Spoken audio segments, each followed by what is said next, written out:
You're listening to the winning literary show, Off the Shelf Books Talk Radio, live with host Denise Turney, author of the books Long Walk Up, Portia, Love Pour Over Me, Spiral, Love Has Many Faces, and Rosetta's Great Hope. Turn up your dial and get ready for a blast of feature author interviews, 411 on book festivals, writing conferences, and so much more. Ready? Let's go.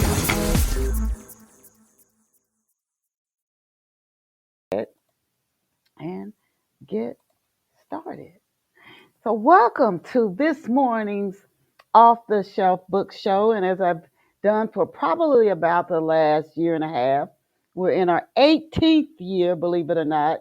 Oh, congratulations. Thank you. Start the show for our listeners. We're going to start the show with a quote. And this quote is from Rosa Parks. To bring about change, you must not be afraid to take the first step. We will fail when we fail to try. And that applies to creative arts. That applies if you're trying to start a business. If whatever you're trying to do, I mean, you got to take that first step. We talk ourselves out of so much stuff. So I love that quote. With that quote to not do that as much. So to our Off the Shelf listeners, again, I'm welcoming you to our Saturday, January 25th show. We're already coming to the end of January, and we have a wonderful author on deck for you who I will introduce in just a few minutes. But before I do, I wanted to ask you, especially with January, this time of the year, if it's a time when people start to, of course, make resolutions or set goals for things they want to do.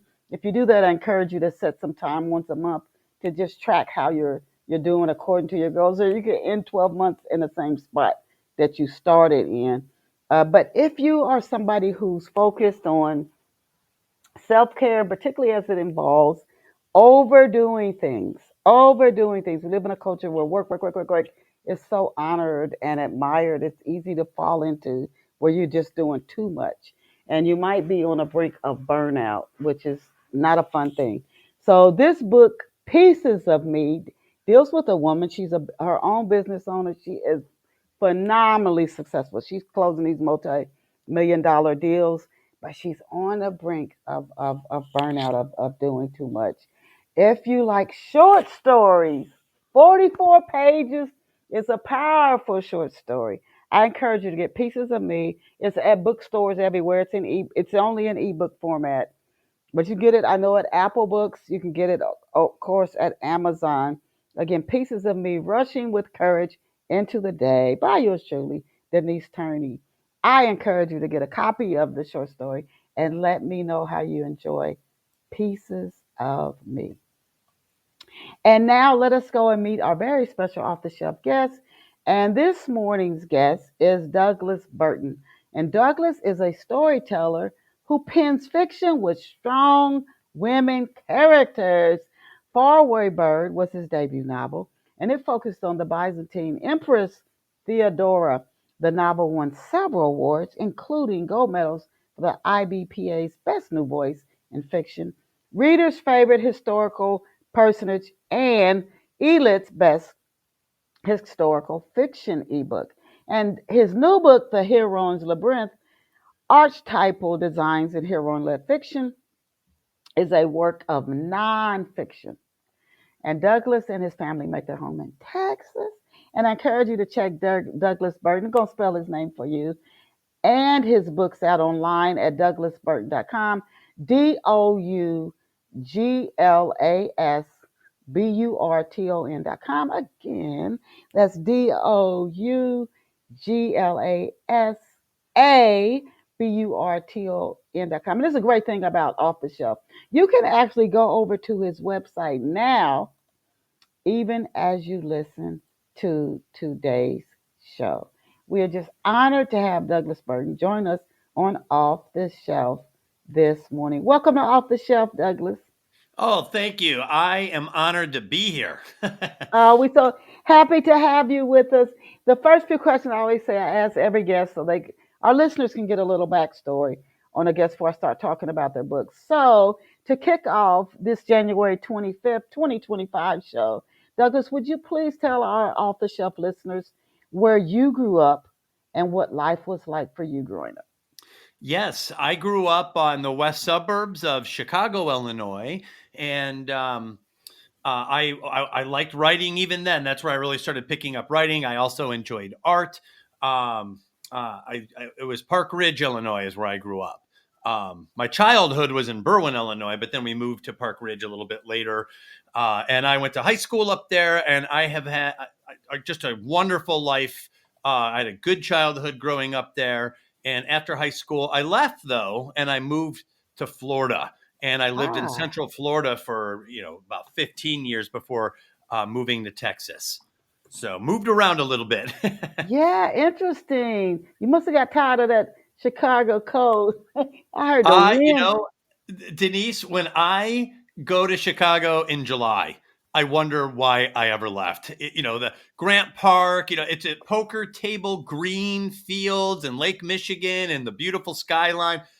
And then I come back in the winter and I'm like, well, there's your answer. This is what. People I know who've gone there in like the summer, they say, "Oh my God, they love it. They love it." But then Yep. again, like you said, the winters, I heard that wind is unlike anywhere else in the country. They Oh, say, it's brutal. It yes. comes in from Canada unobstructed across Lake Michigan and just slams into the city. And there's such a thing up there called seasonal depression, where during the winter months it doesn't seem to be as sunny, and the skies are gray, and it's cold, and people tend to stay indoors, and your mental health takes a little bit of a hit. You get down and out a little bit, so it's a real thing, and that does happen. Oh, okay. Now, when you were a kid, what did you dream of being? What did you want to become when you grew up? Unequivocally, a movie director. I wanted to be like Steven Spielberg and George Lucas. I wanted to Wow.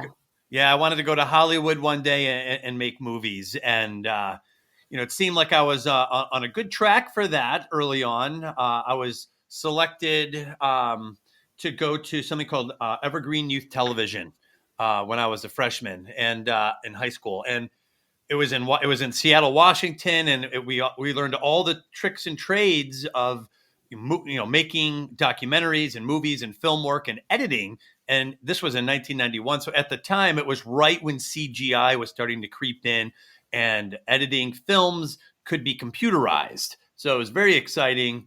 I also toured Full Sail for film craft, but our family just didn't earn the kind of money. And I remember my dad put his arm around me. He's like, "Son, you're not. We can't afford to send you to this school, right?" And I was like, "I guess I know now." you know. Okay, that's Yeah. right. Oh my So goodness. so yeah, it didn't happen. Maybe you'll get back there with your novels. Who knows? You may go back into like movies. You never know.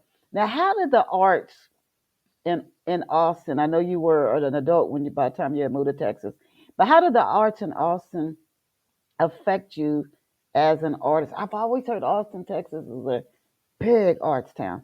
It is. It's so the when I moved here in 2012 into Austin, there was a phrase, and they still say the phrase, "Keep Austin weird." And Mm, the mantra was based on the fact that Austin had started to explode in terms of population growth. They changed an old rule that said no building could be higher than the Capitol building in downtown Austin. So there was this explosion of skyscrapers going up. When I moved here in 2012, there was maybe 8 skyscrapers, maybe 10. Now there's like 40. Like, it's wow, unbelievable, the growth here. Google has come in here. Tesla is here now. Facebook, Intel, Dell Computers is based in Round Rock, which is just so it's an IT hub. They call it Silicon Hills instead of Silicon Valley, and um, so when I got here, the massive growth was starting to tug on the weird side, which is what you're referring to. This beautiful indie, creative, music and arts side of Austin, which was like I think what I'm trying to focus on is the independent side. It's not the hard establishment that you might find, let's say, in LA. This was strong music scene. The South by Southwest Film Festival and Music Festival is here. Austin City Limits. So there's a push, and still is a push, to maintain that weird creative vibe that makes Austen so vibrant, in my opinion. Mm. That's a great environment to be writing in. So before we talk about Far Away Bird and your other book, who or what actually inspired your love for writing books? Huh. My love of writing, or reading or writing books came from, I would say, J.R.R. Tolkien earliest. My mom used to read to my sister and me The Hobbit, and Mm. I was actually pretty fascinated by how her words, when my mom was reading, could auto populate incredible worlds in my mind, and I really experienced that escapism that books are just perfect for. And it created a habit in me of reading books, and kind of falling in love with language and prose, and this idea that with just words, I could build, the Byzantine Empire in your mind. I could build it in there, and you could Mm. see it, and you could experience someone's life vicariously by reading about them. So I would say it started with The Hobbit, and it grew into multiple books. Stephen King's Dark Tower series was another one. Memoirs of a Geisha was one of my favorite early books that dealt with a strong central female character. Gone with the Wind was another one. And then later on we'll get into it, but I started reading some of the other classics with female leads, like excuse me, Pride and Prejudice, Their Eyes Were Watching God, Jane Eyre. These are classic books with feminine protagonists, and I became, I guess, intrigued by some of the differences in the storytelling patterns between those two. But I never lost that love of reading. Oh my goodness, you are one of the. We've had another author on, of course, over 18 years, another male author who does also writes those strong female characters, which I appreciate. But what can you tell us next? What's the inspiration behind Far Away Bird? Well, I in when I was in high school, I had a study hall in the library, and I grabbed a book off the shelf one day, literally at random. That's what I would do. I would walk around, I'd stare at there's it's fun in a library looking at all those binders, right? And yeah, I grabbed a book called Constantinople, The Birth of an Empire, just at random. And I opened it up, and it was about the Roman Empire. And I was like, oh, cool, I'll read a Mm. little bit more about the Roman Empire. And in these pages, I was absolutely blown away. So my image of the Roman Empire was mostly an Italian-centric, European superpower empire with gallant legionnaires, with the red and gold armor, and Roman emperors that became either excellent or decadent, and this Roman columns and building and colosseums, and this exciting superculture, right? That's what I connected with the Roman Empire. But Constantinople was the capital of the Eastern Roman Empire, which we almost hear nothing about. And in the pages of this book, it painted a very different picture. It was an Mm. empire that came at the fall of the Roman Empire, the one that I just described. That empire had collapsed. And yet in the East, you had a Roman Empire that continued on, an empire divorced of Europe, centered in the Middle East, centered in modern day Turkey, mostly Greek speaking instead of Latin. It was a Christianized empire instead of pagan. And this was an empire in a world, in an era where like civilization was failing and collapsing. And this culture, the Eastern Empire, the Byzantine Empire, went on to survive for another 1100 years. And when I encountered this, an empire, not this great empire, but an empire based on survival and religion. And it was multi-ethnic, it was multicultural, and I was like, man, how come we don't know about this side? And Mm. it became almost an obsession for me to read every book I could on Constantinople and the Byzantine Empire. And when it came to, I always wanted to write a book that took place in this world, because there seemed to be no stories that took place. Ask you, can you think of a movie that took place in the Byzantine Empire?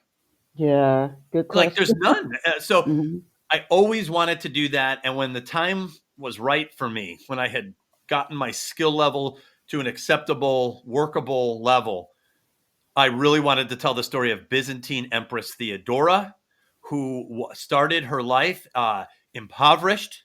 She was a prostitute, and this woman would go on to become one of the greatest, arguably the greatest empress in Byzantine history.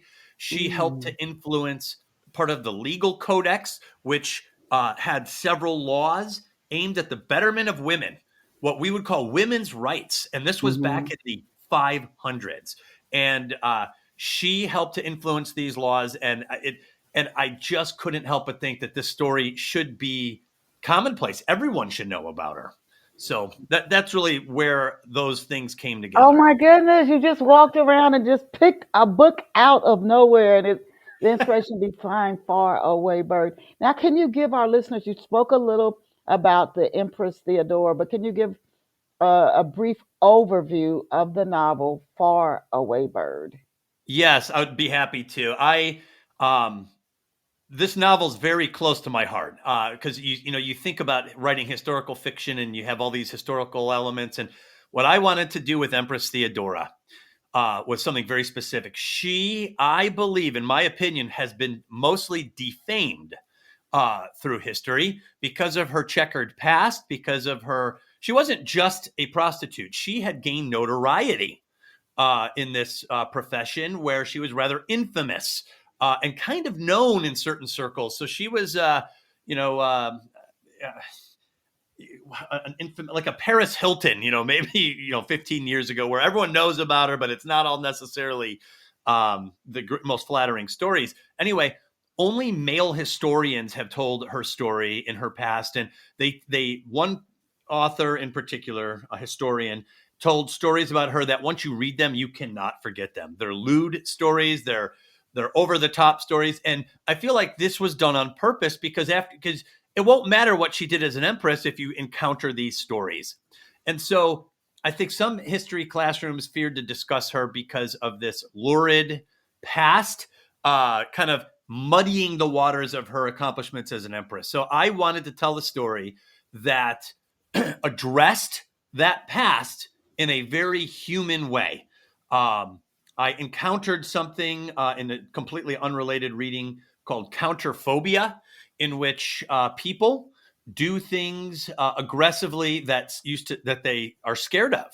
And so one of the examples this book was getting into is female exhibitionism, and how a lot of women that are very aggressive in this light, some, not all, every personality is different, but there is one group of personalities that for female exhibitionism came from a childhood trauma where Mm, they're constantly in a state of overcoming this fear by going right at it, basically. And so it made me realize that that's sounded an awful lot like Empress Theodora, someone mm, who was aggressive in her youth and then went on to write or influence at least women's rights as an adult. So I wanted to reconcile those two things, and I wanted to destigmatize her by telling a story of a young person in an impoverished setting in an exploitative industry, and what that did to her, and how she dealt with it and overcame it, and how she found her own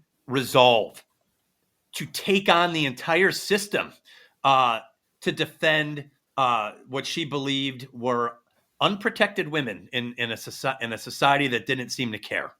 mm. Now, who a little bit more about the Byzantine Empress Theodora? If you can describe her personality, how old is she at the start of the book? What's going on in her life then? And does her personality change It after she does. becomes empress? Her personality changes in terms of how she relates to her world, her society. But her personality is very similar. I start the book when she's 14 years old, and Okay. she is attracted to dangerous things. She is attracted to danger. In fact, the book opens up with a full scale rebellion, a real one, a one that's in the historical documents, that is occurring. There are riots against the emperor, and all of Constantinople is chaotic because there's this rebellion. And she is attracted to this, and she's aware of her attraction to even the violence of the men in the streets and the things going on. And so she is the type of person that runs toward danger Now, she gets herself into a lot of trouble, and her older sister calls her on this all the time. She sees her older sister sees Theodora as foolish and reckless and getting herself into trouble. But Theodora kind of can't help herself. So, but she's a take charge type. She also, when cornered, has a propensity to strike back hard, and yet she cares. She is very empathetic toward people. So she finds herself when other women or people are in danger, the type of person that kind of just intervenes, whether it's a good idea or not. And so those personality components are there at age 14, and they follow her all the way up to when she is on the throne. How did she? She's 14 at the start.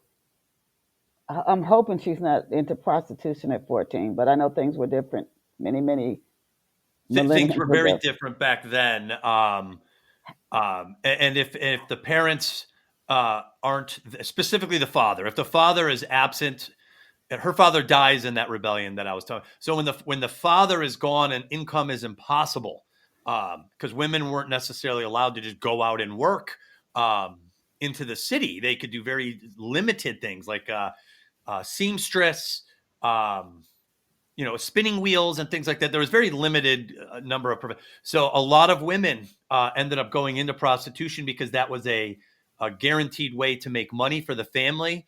And it was, this might sound strange, but that was how the professional class of women were viewed. Like professional women did this job, And so when Theodora fought for those women, she wasn't necessarily fighting for prostitution.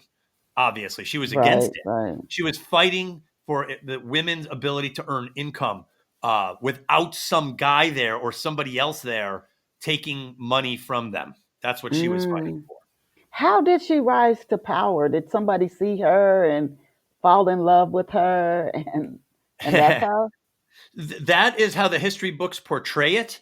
That the future Emperor Justinian passed by her in the slums of Constantinople and saw her at the spinning wheel after she had renounced prostitution and just was smitten by her and ended up marrying her. But I found that to be less likely or very unlikely that an unmarried prince would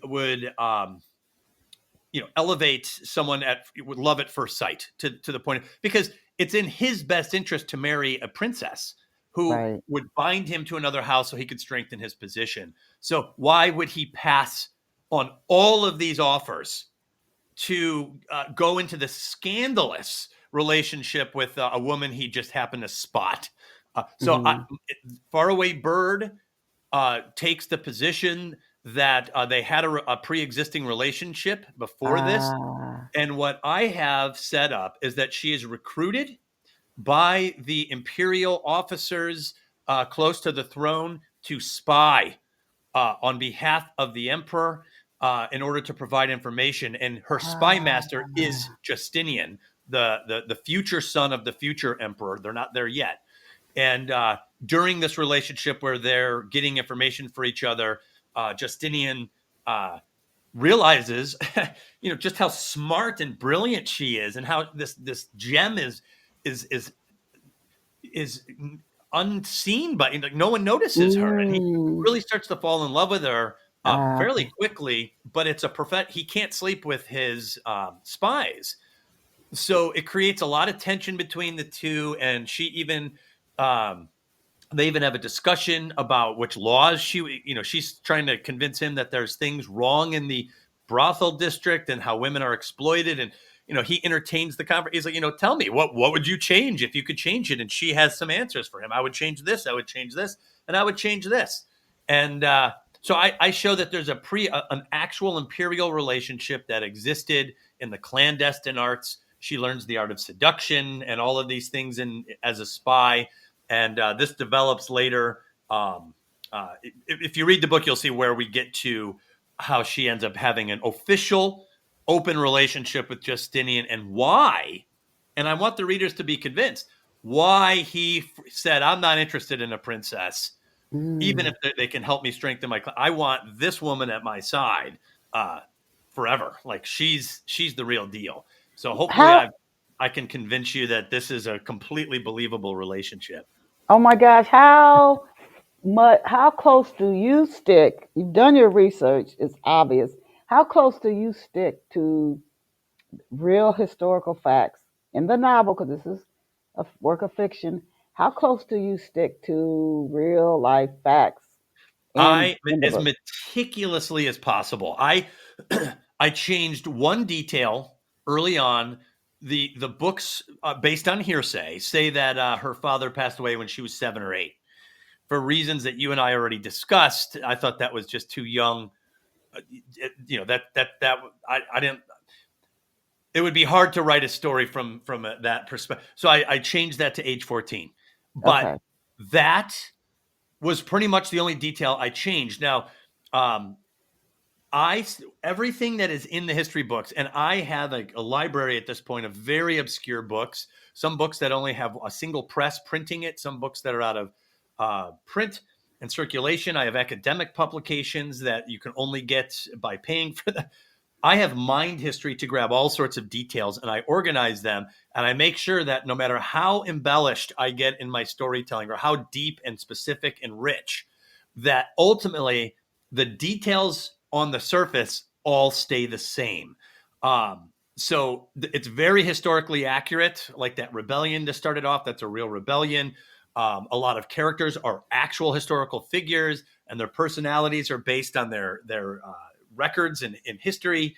So it's meticulously researched, and ultimately, you should be able to read even a Wikipedia page about her, and which Oh, and see that my story follows that perfectly. okay. Can you can you describe? You're going way back. Byzantine or Byzantine, the Either Eastern one. Roman Empire. What what was it like for our listeners during the Empress's childhood? How would you compare it to some place today? How can people even get the feel what was going on back then? It was such a unique era, and I have just fallen in love describing it because she is standing when she stands on a road in the in the Byzantine Empire, East Roman Empire in her era. She is standing between antiquity and the medieval era. The medieval era, according to historical records, begins in the year 500 and ends in the year 1500. It's a 1,000 year period of history. She's in the 500s, early 500s. So, in fact, her and Justinian's reign, they have such wide sweeping changes that what he thought he was doing was restoring the Roman Empire that had collapsed in the West. And what he really did was remake the world in what would become the medieval era, which was a theocratic, very religious era. Um, and also very different. Gone were he's the one who shuts the school of Athens. So paganism ends in her like in her lifetime for the most part. Christianity had already been a dominant force in the empire since the 300s. So we're about 200 years later, 500 years after the death of Christ, and so it's already institutionalized. But this is the first time that they start building buildings that are separate. They're no longer converted pagan temples. You start to get the emergence of the Christian basilica.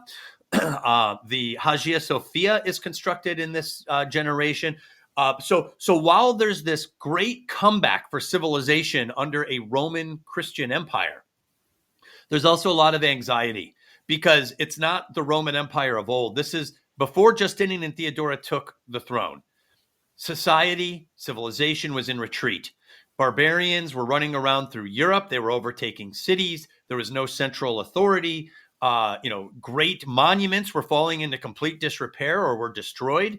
And so there was an anxiety amongst people that, a barbarian army could have pop up on the horizon and maybe there's no Roman Empire to stop them or to oppose them. And, maybe you get sold into slavery, which is what happened. A lot of these people were captured and sold into slavery. So it was not a secure and stable time. It felt like civilization was losing and was going to continue to lose. And the Justinian and Empress Theodora era, once they take the throne, they pretty much civilization fights back, and they go on to create what's considered a golden age. Oh my goodness. Yeah. I love the book cover. How did you find your cover illustrator, George Frey? So I grew up with George, actually. Okay. We grew up together, and he was always into art ever since I knew him. And he went to the American Academy of Art in Chicago, and he ended up moving down to Florida with me there for a while. And when it came time to do the cover art, he really wanted to do it. So we discussed what we wanted, and we hashed it out. And he came up with, he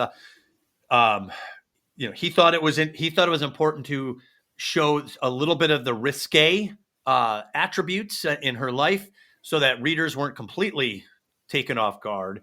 And that's a real image of Constantinople. We contacted an intellectual who resides in Istanbul, Turkey today, and he has digitally recreated that. And he took a screenshot of Constantinople, ancient Constantinople, and we were able to use a realistic cityscape that she's looking down upon in that book cover.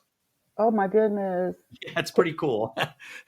I wanted two more questions before we talk about your next nonfiction Sure. work. Can you introduce us to some of the other major and minor characters who make an appearance in Faraway Bird? Yes. So Justinian makes an appearance. He is not the emperor. He is a palace guardsman. And his father is the head of the bodyguards, like the Secret Service, basically. His father's the head of the bodyguards to the emperor. And he is gathering information because as the emperor ages, Emperor Anastasius, the real emperor, as he ages, there's a concern that he has not named a successor. You might find this very interesting, but when you think of Roman emperors, they always name a successor.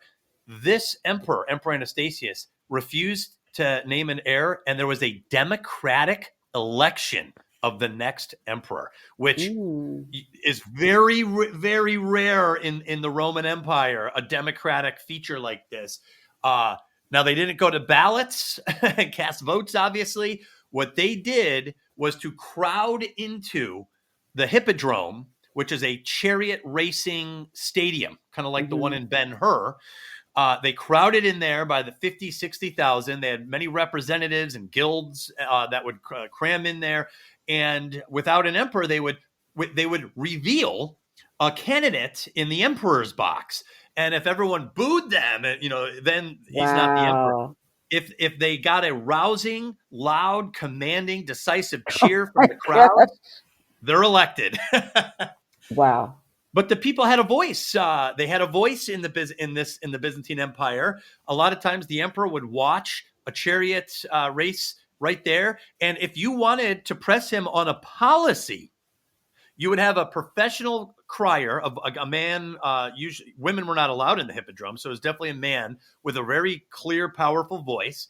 And they would call out, hey, release this prisoner, or hey, taxes are too high, or take this policy out of here.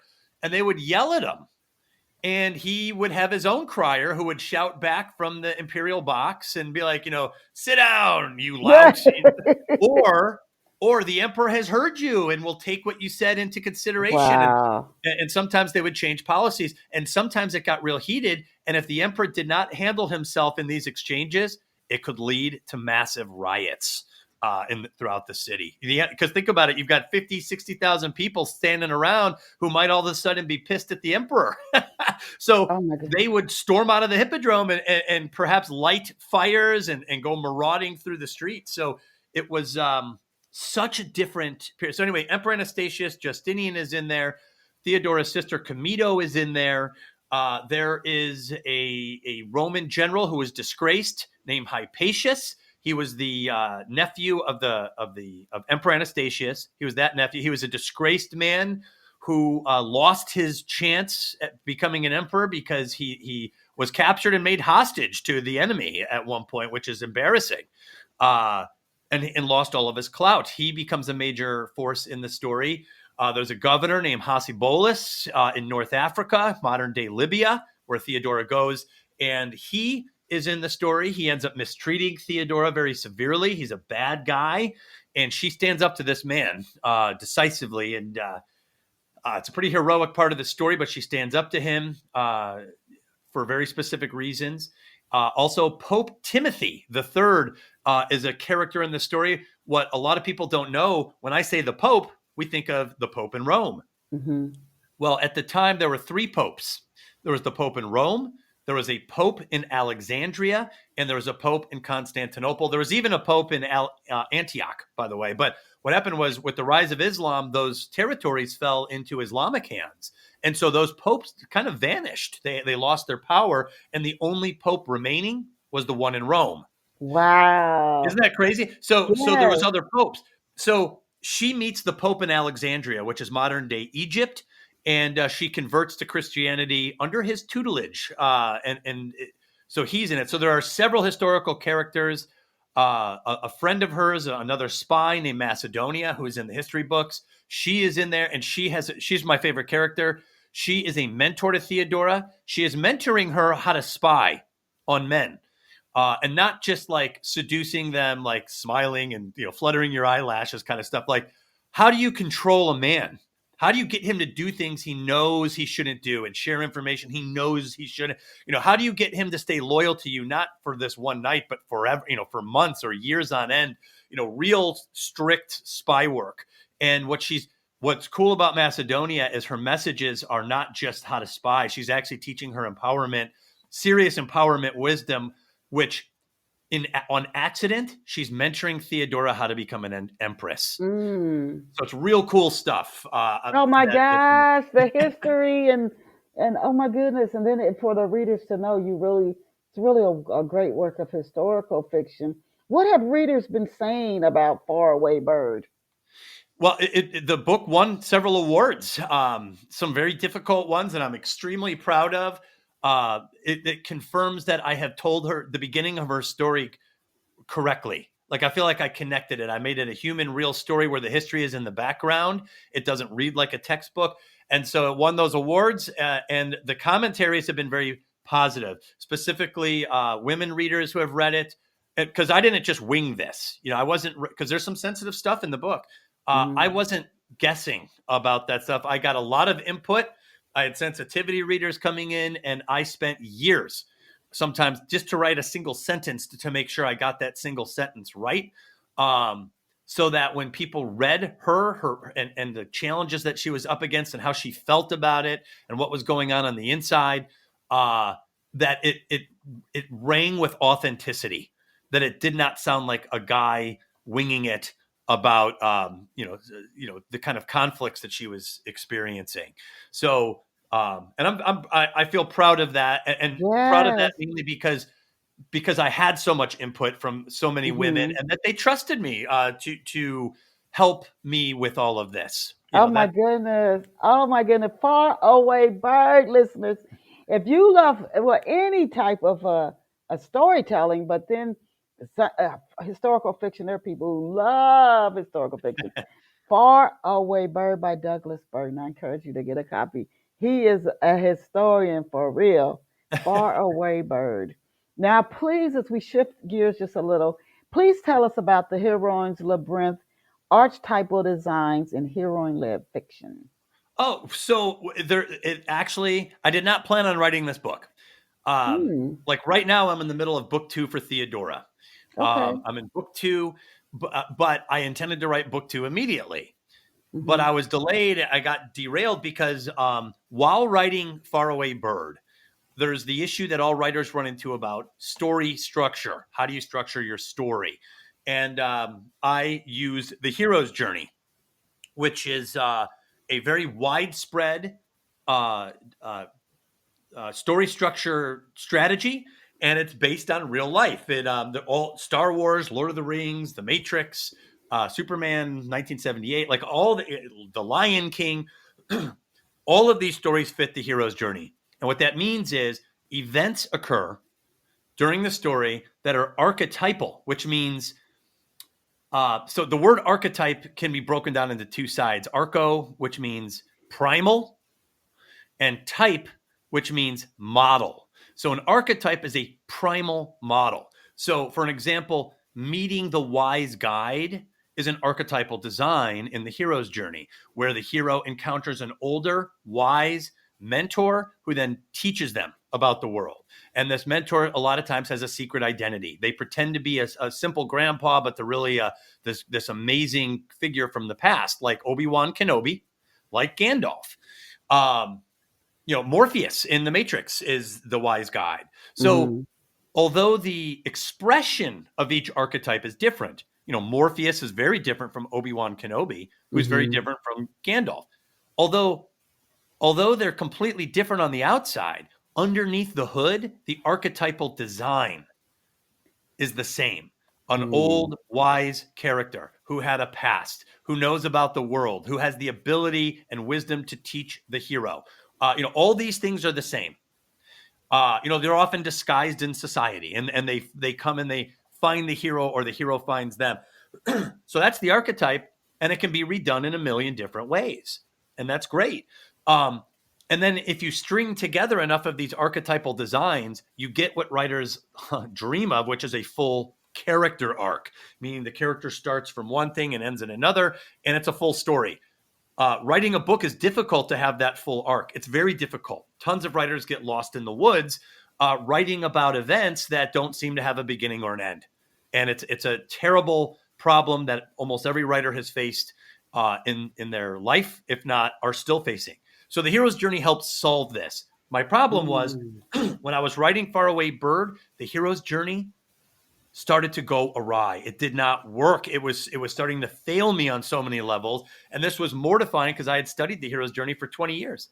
So when I started researching it a little bit more, the main criticism of the hero's journey is that it's a little too male-centric, right? It's a hunter-warrior quest. And a lot of women in academia have written books about this. They're like, this is not a one-size-fits-all.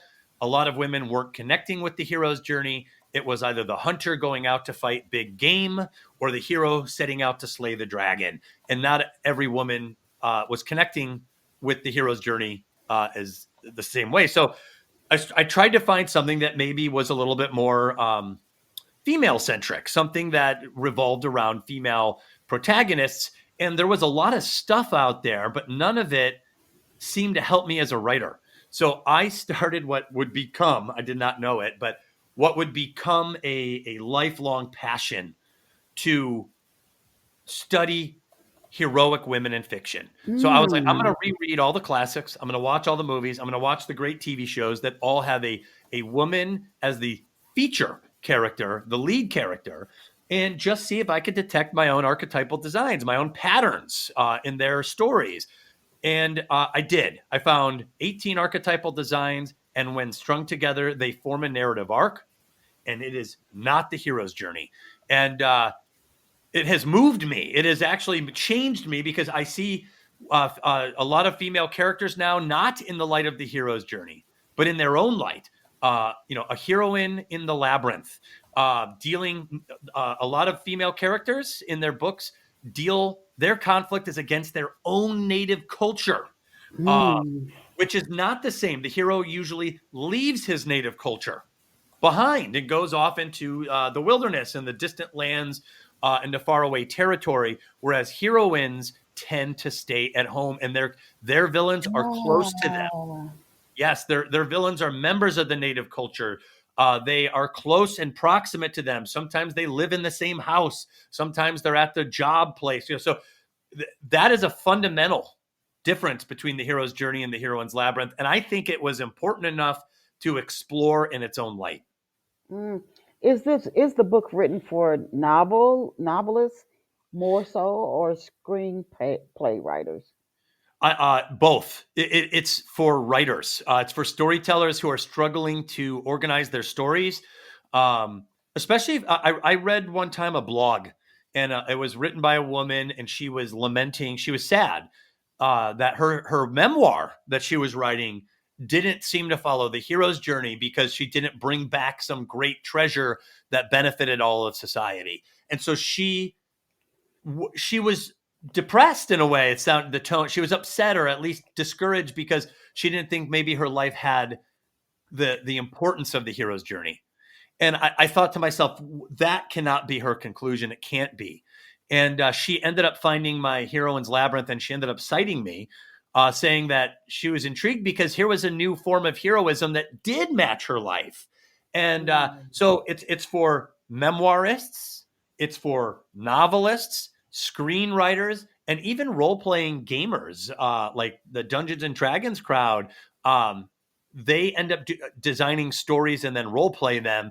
This also helps with that. Okay. Now we learn so much about ourselves while we're writing, and it's not. I don't think we set out to do it. But Right. what did you learn about yourself while you were writing the Heroine's Labyrinth and Faraway Bird? I learned that I learned well. I learned several things. One, I think I was a little blind, I guess, to the different experiences women have in life from guys. I just didn't think much about it, I guess. Mm-hmm. You go through life and you're the center of the story in your life, and Mm-hmm. the kind of conflicts that make sense to you are ones that you've experienced, and you're like, oh, okay, yeah, all this makes sense. But when writing about Theodora, I realized that her wounds were a little different, and I started reading literature and books and having conversations that dealt with abuse and mistreatment, exploitation, and how there's a built-in terribleness to all of this where it's hard to talk about it. It's really hard to talk about it. And so this thing just stays invisible. And there's an incredible sadness that I was experiencing when reading this because it's like this thing that could not get expressed. It has to stay hidden or buried in a lot of cases. And then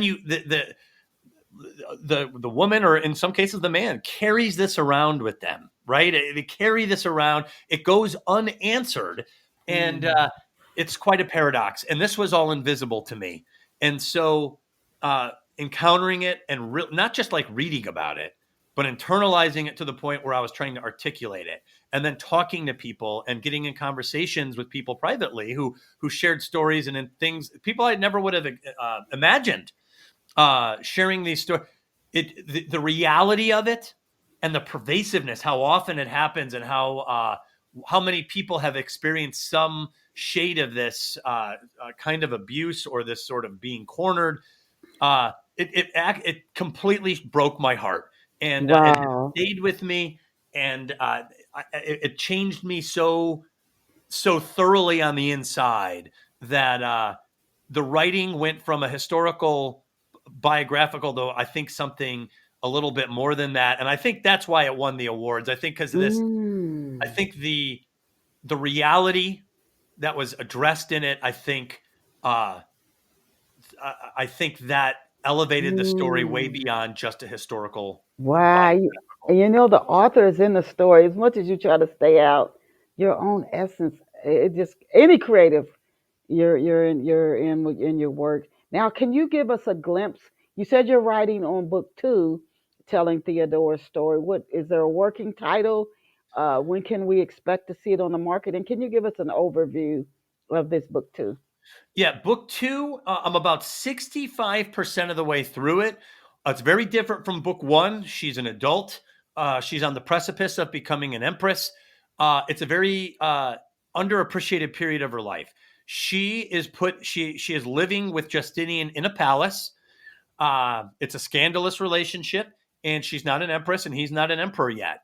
And part of the drama becomes she's living in two worlds. The aristocracy sees her as a low-born person, a former prostitute who absolutely doesn't Mm, belong in this palace and in this life.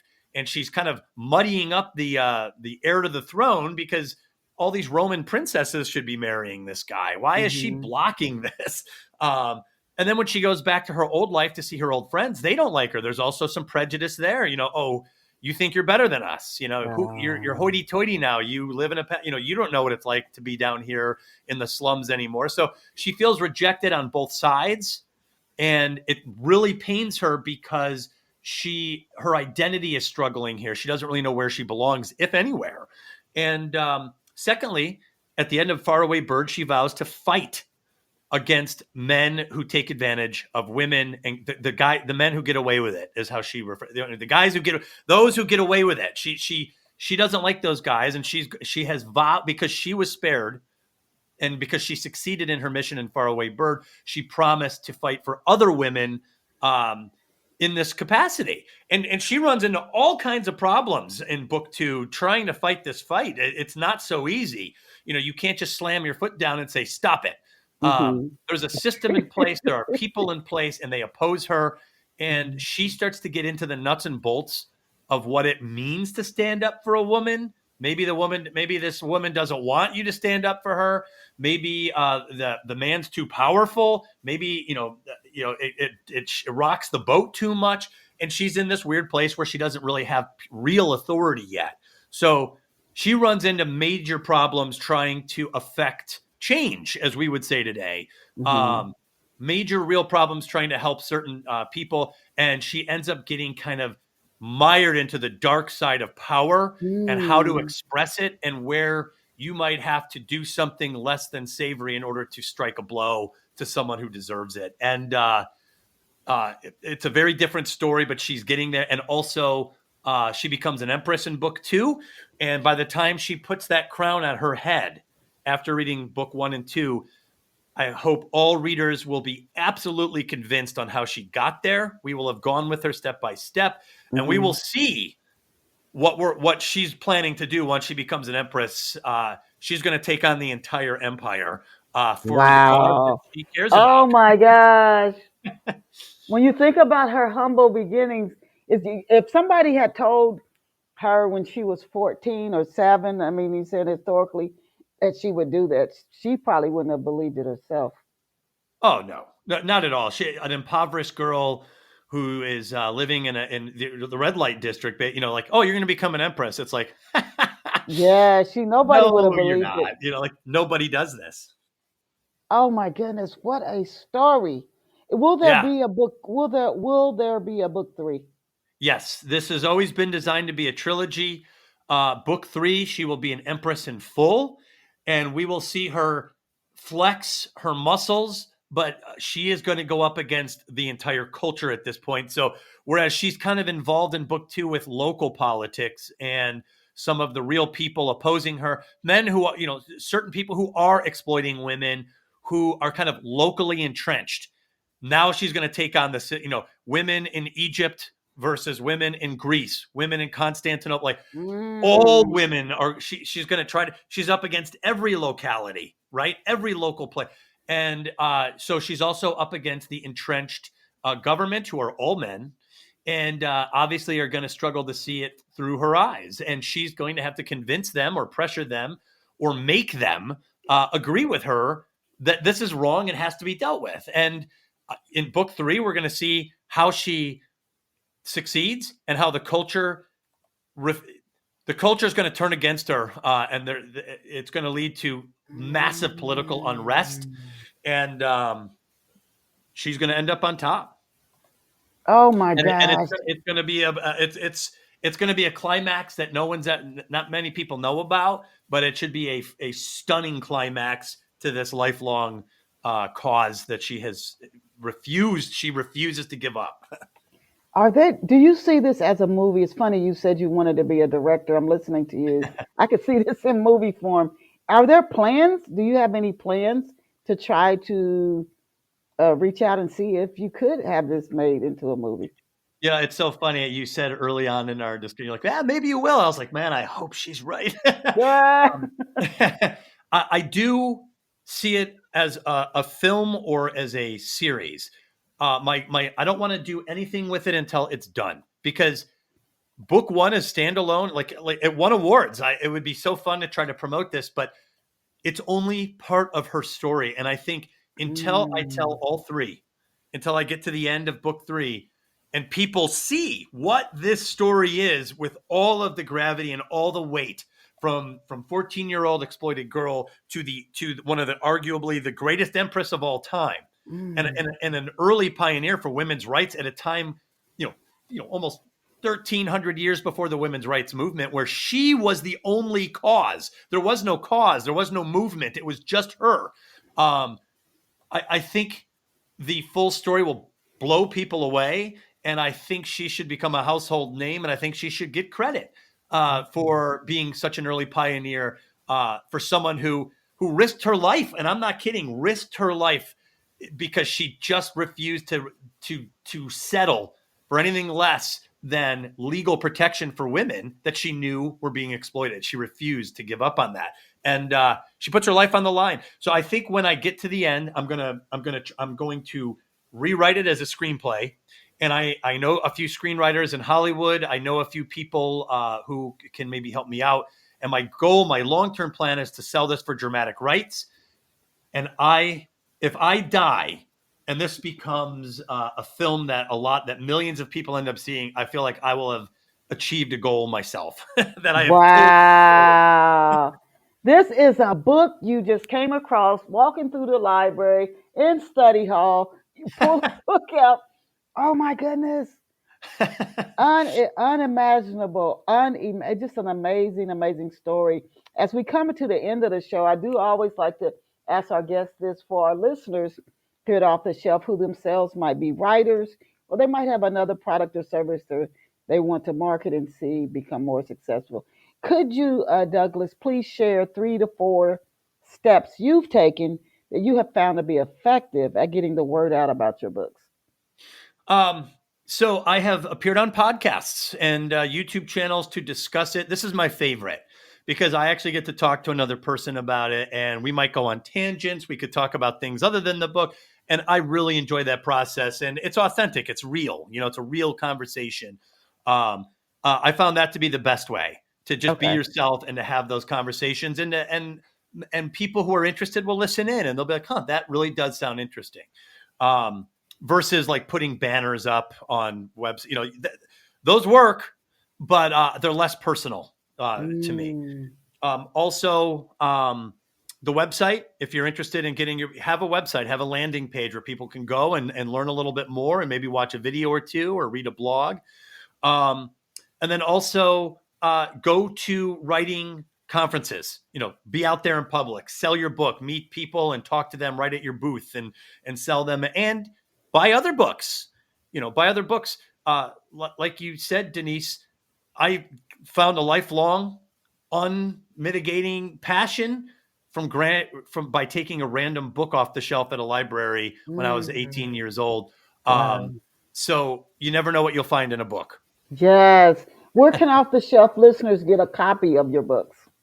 You could find it on Amazon.com. That's your number one. Or that's the most popular site. However, I always recommend independent bookstores. So if you're like here in Austin, we have Book People. I strongly encourage people to go to your local bookstore or their website and try to purchase it there. They're both the Heroine's Labyrinth and Faraway Bird are available there as well. Okay. Do you have any upcoming speaking engagement that our listeners could support you on? Not yet. 2025 is just starting to take shape. I am sending out some applications to a couple places, but if I do, or when I do, I will be posting them on my website, and that is douglasaburton.com. Oh, and lastly, if you're on social media, where can our listeners find you on social media? I have just started to make a presence on X, which has turned out to be a fairly decent place. I had not been on it for forever, but I'm starting to run into a bunch of people I know on X and running into some other professionals. So at Douglas A. Burton on X. I also have a Facebook page, author Douglas A. Burton there as well. Those are my 2 social medias. Okay. Oh my goodness, what a pleasure.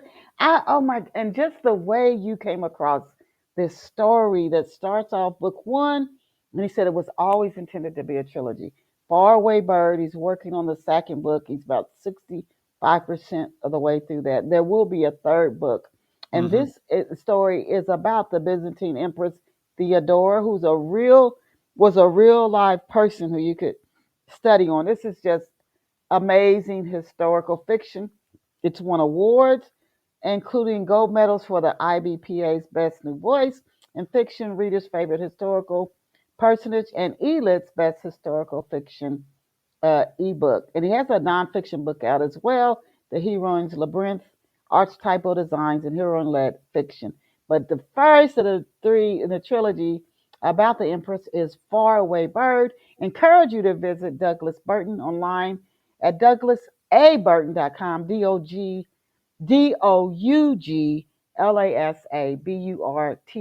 Thank you so much, Douglas, for being here on Off the Shelf. Truly enjoyed having you on, as I'm sure our listeners have enjoyed you as well. To all of our listeners, thank you for tuning in. Please come back here next Saturday. And after the show stream, you can listen to them anytime, any day of the week, and share them with book lovers everywhere. This particular show you might want to share with historians and people who really appreciate strong women characters. And this is based on a real life. I didn't even know about her, and I've done a lot of reading until I did research for this interview with Douglas. As I always tell you to our listeners, you are so amazing. You are absolutely incredible. Please go out and create a wonderful day for yourself. See you back here next week. Thank you so much, Douglas. Thank you, Denise. It's been such a pleasure to talk with you today. Thank you. Bye for now.